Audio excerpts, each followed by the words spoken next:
Hank Williams' last journey began in Knoxville and ended in tragedy just up the road. Our story is the tale of that fateful night as told by Granger County Sheriff Earl Cameron. It was New Year's Day, 1953, when America woke to the shocking news. Hank Williams Sr., the man who defined country music, was dead at just 29. The official story was simple: heart failure brought on by years of drinking and pills. But the truth has never sat right. Too many questions, too many contradictions. From the mysterious teenage driver to a suspicious injection, from missing hospital records to financial vultures circling, the cracks in the story are impossible to ignore. What really happened to Hank on that final ride may be darker than anyone imagined. Hank Williams wasn't simply a star. He was an entire genre embodied in one fragile man. Yet, on that cold morning in 1953, the genre's brightest flame flickered out in the back of a powder blue Cadillac. The night before had been typical for Hank: restless, ill, and drowning in a cocktail of alcohol and medication. When his driver, 17-year-old Charles Carr, tried to wake him in Oak Hill, West Virginia, Hank was already gone. A local doctor declared him dead, but nothing about the circumstances made sense. The timing was strange. The inconsistencies are glaring.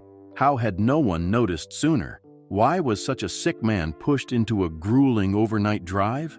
Why was there no autopsy to clarify once and for all what killed him? It was as though the industry wanted his story wrapped quickly, neatly, with no questions asked.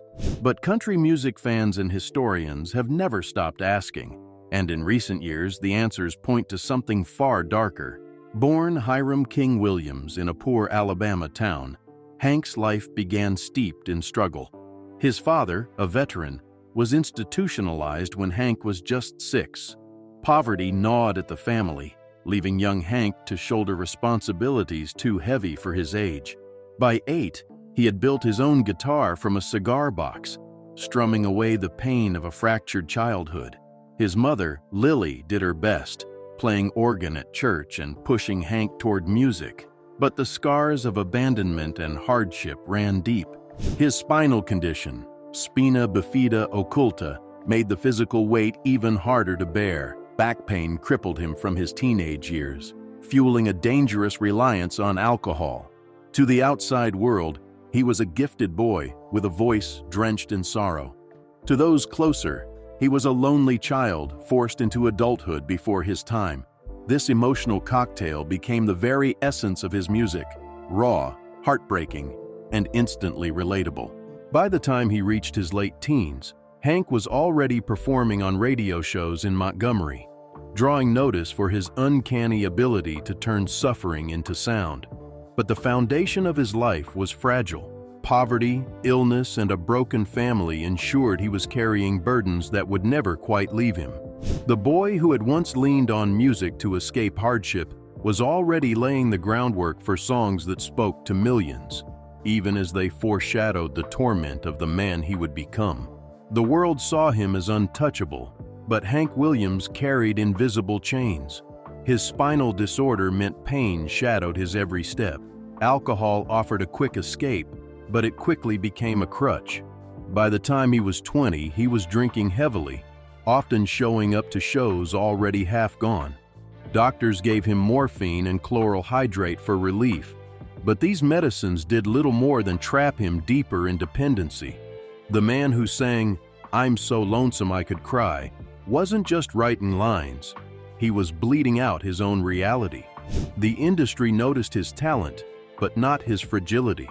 Executives saw a marketable figure, a young man whose anguish could be turned into gold. With each hit song, the weight on Hank's shoulders grew. The spotlight only amplified his loneliness.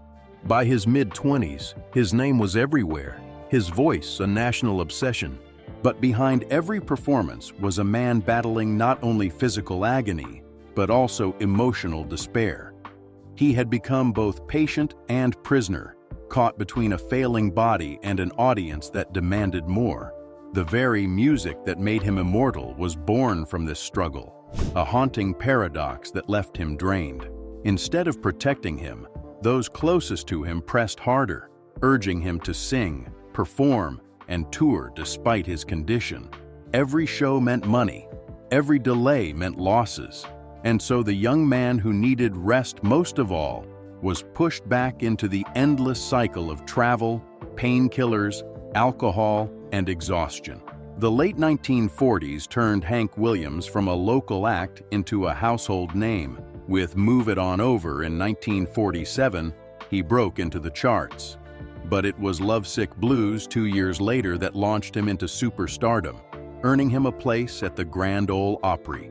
At just 25, Hank had what many only dreamed of: fame, fans, and the power to move millions with his songs. But the image of a star hid a very different reality.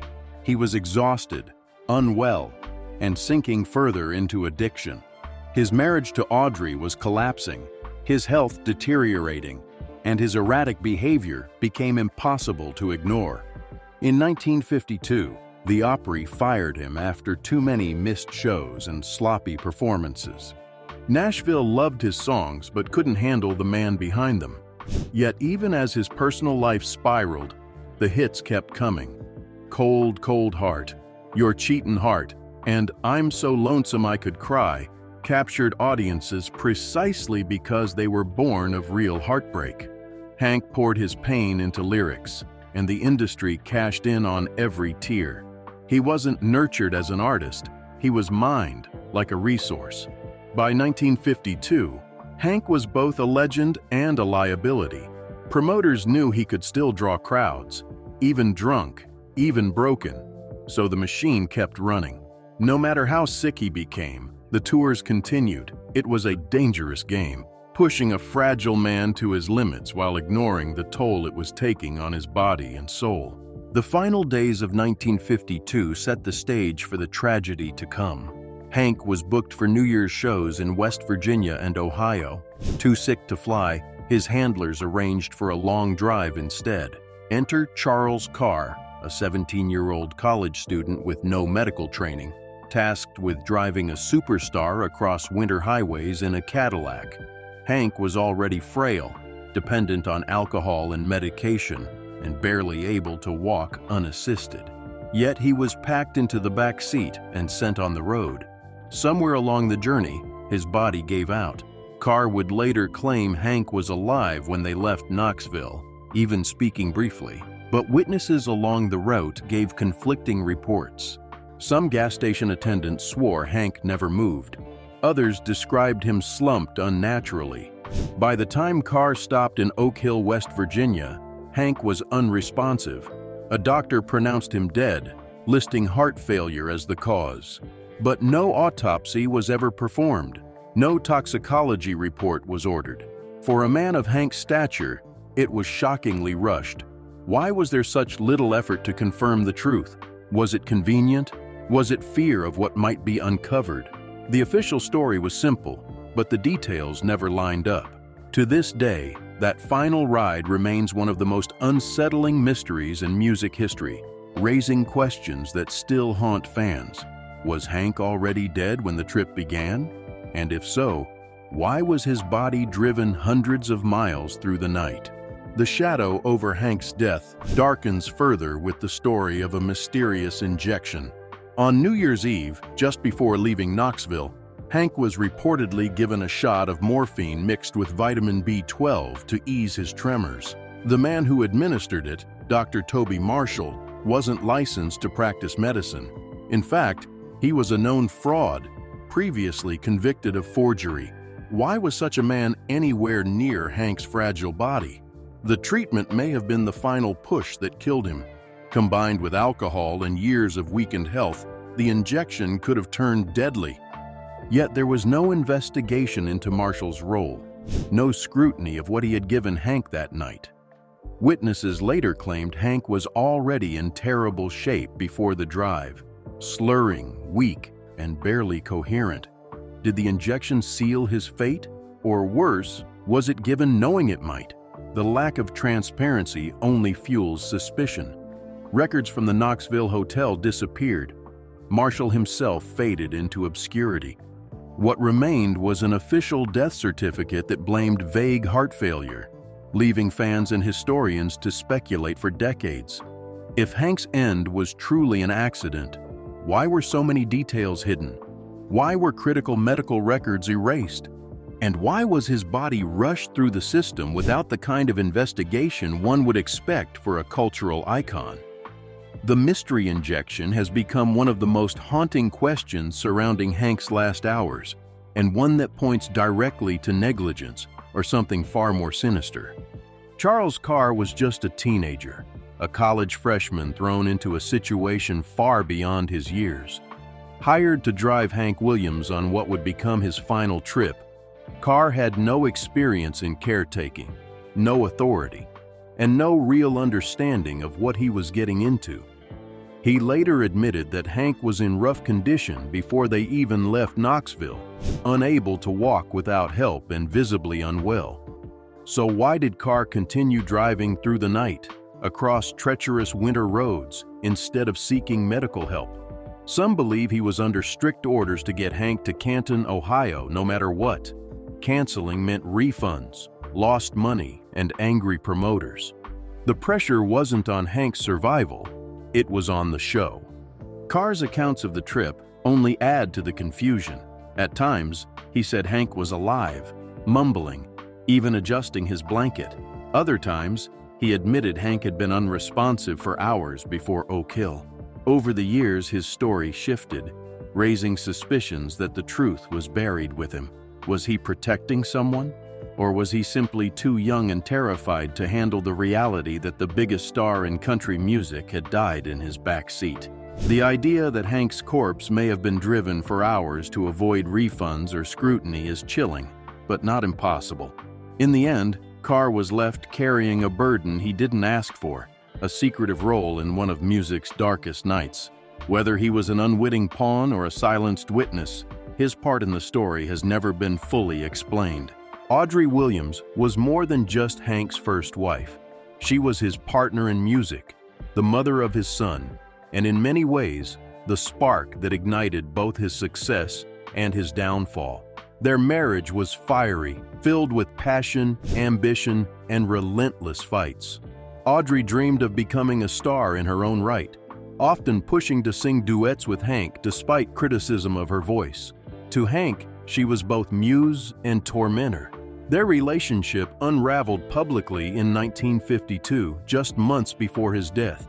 But Audrey's influence didn't end with divorce papers. After Hank died, she swiftly stepped into the role of estate guardian, asserting herself as the keeper of his legacy.